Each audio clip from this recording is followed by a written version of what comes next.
One of the other big human rights issues that you're involved in is gay rights. You were one of the first people to get married after marriage was legalized, same-sex marriage was legalized in California. One question coming in from a viewer watching online, Prony says, thanks for appearing on HuffPost Live. Question, what are your observations as to the differences of being gay in today's society in comparison to being gay, quote, back in the day?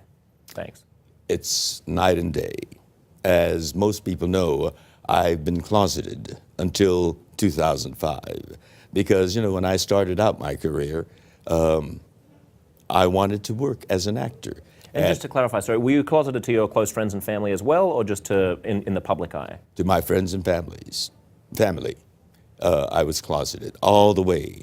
Well, actually, in the late 70s, I came out to my family and then and some friends, and then later more friends. Mm-hmm. But the press has deemed 2005 my coming out. You know, it's the arrogance of the press.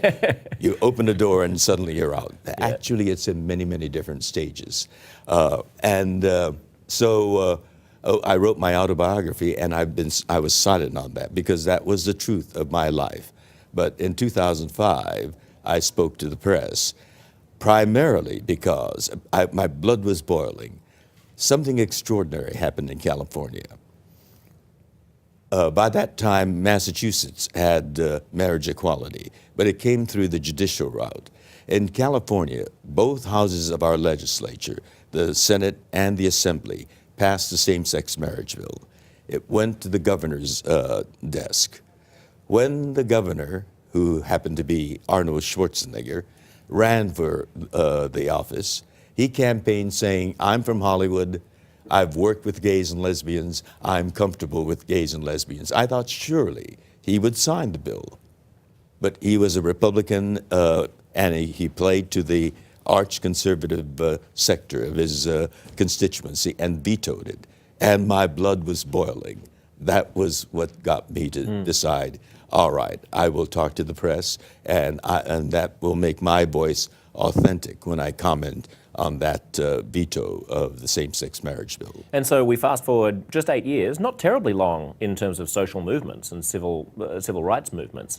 And now we have DOMA struck down by the Supreme Court. We have gay marriage sweeping, marriage equality sweeping the country in terms of not just being passed by legislatures or approved by judiciaries, but actually having voters in states approve it overwhelmingly. What was your sense, what was your feeling on the day that the Supreme Court struck down DOMA?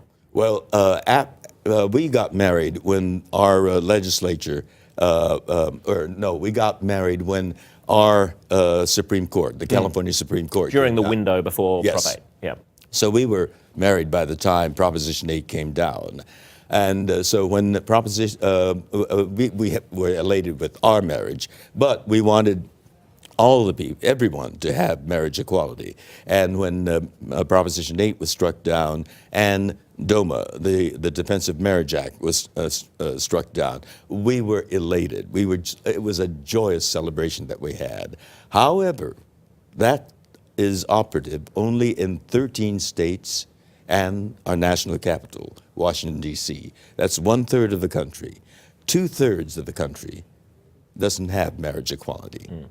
Now, when I pledge allegiance to the flag, I pledge allegiance to one nation, under God, indivisible, with liberty and justice for all. Indivisible. We have divided our country, 1/3 with equality, 2/3 without.